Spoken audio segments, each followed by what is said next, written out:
Saudari-saudaraku yang terkasih, berjumpa kembali bersama saya Romo Antoro dalam Renungan Harian Senin 31 Agustus, Pekan Biasa ke-22.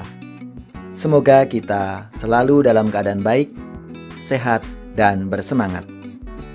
Hari ini kita akan merenungkan Injil Yesus Kristus menurut Lukas bab 4 ayat 16-30. Marilah kita bersama-sama mengawali renungan kita dengan tanda kemenangan Kristus. Dalam nama Bapa dan Putra dan Roh Kudus. Amin. Yesus datang ke Nazaret tempat ia dibesarkan, dan menurut kebiasaannya pada hari Sabat ia masuk ke rumah ibadat, lalu berdiri hendak membaca dari Alkitab.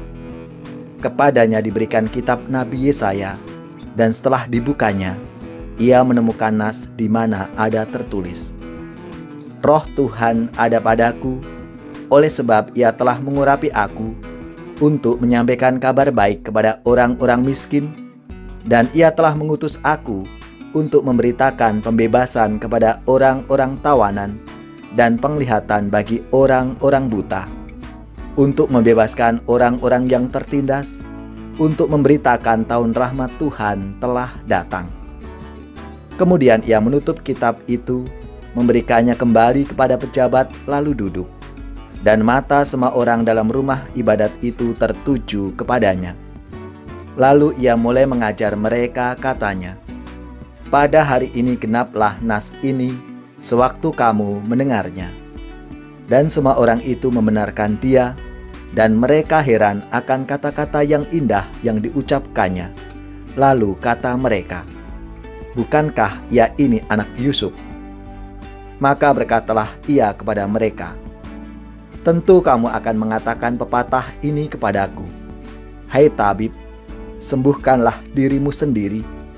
Perbuatlah di sini juga, di tempat asalmu ini, segala yang kami dengar yang telah terjadi di Kapernaum. Dan katanya lagi, aku berkata kepadamu, sesungguhnya tidak ada nabi yang dihargai di tempat asalnya. Dan aku berkata kepadamu, dan kataku ini benar. Pada zaman Elia, terdapat banyak perempuan janda di Israel ketika langit tertutup selama 3 tahun dan 6 bulan, dan ketika bahaya kelaparan yang hebat menimpa seluruh negeri. Tetapi Elia diutus bukan kepada salah seorang dari mereka, melainkan kepada seorang perempuan janda di Sarfat di tanah Sidon.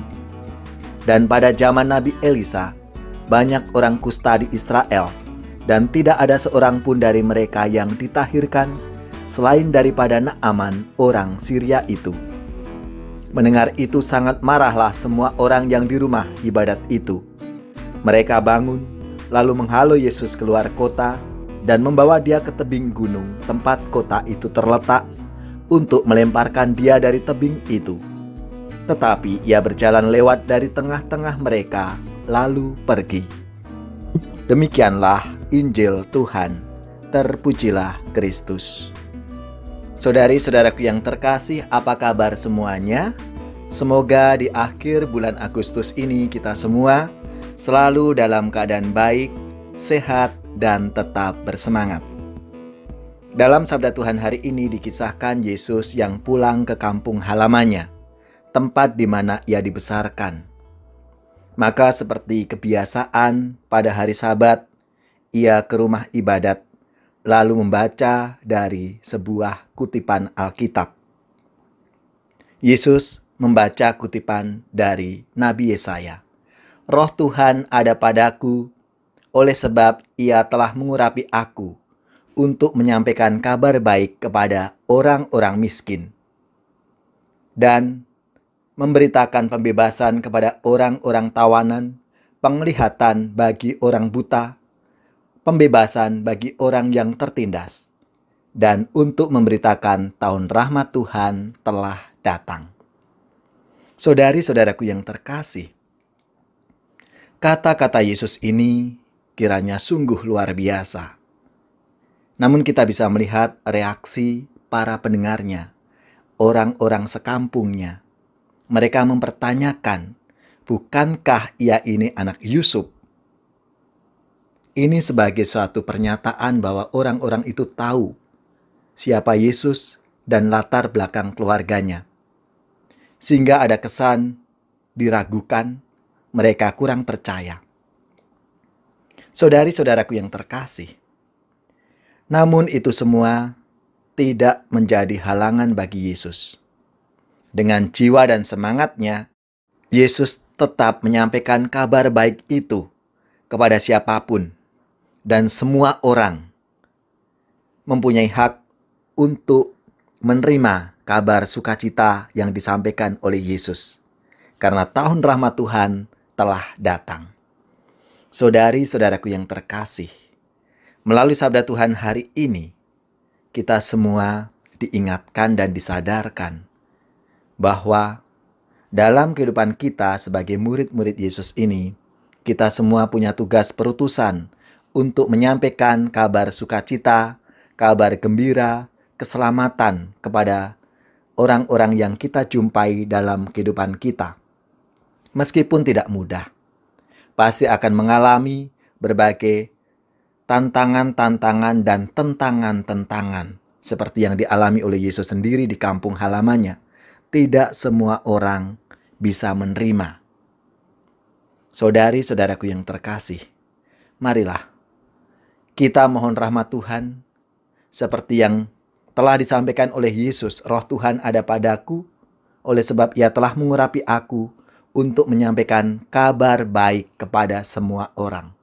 Kita juga punya tugas yang sama dan diberikan roh yang sama, roh dari Tuhan itu, supaya kita dimampukan untuk menjadi pewarta-pewarta kabar keselamatan Tuhan, sehingga semakin banyak orang mengalami keselamatan dan rahmat dari Tuhan sendiri. Ya Allah, mampukanlah kami untuk menjalankan tugas perutusan kami yang Kau wariskan kepada gereja. Sesudah dirimu diselamatkan, jadilah saksi Kristus. Cahaya hatimu jadi terang, jadilah saksi Kristus. Tujuan hidupmu jadi nyata, jadilah saksi Kristus. Bagi yang ditimpa asap duka, jadilah saksi Kristus. Bagi yang dilanda putus asa, jadilah saksi Kristus. Bagi yang didera kegagalan, jadilah saksi Kristus. Semoga saudari-saudara sekalian, keluarga-keluarga, komunitas kita, orang-orang yang kita doakan, mereka yang sakit, yang menderita, seluruh tugas, belajar, pekerjaan, usaha, serta karya pelayanan kita, dibimbing, dilindungi dan diberkati oleh Allah yang Maha Kuasa, Bapa dan Putra dan Roh Kudus. Amin.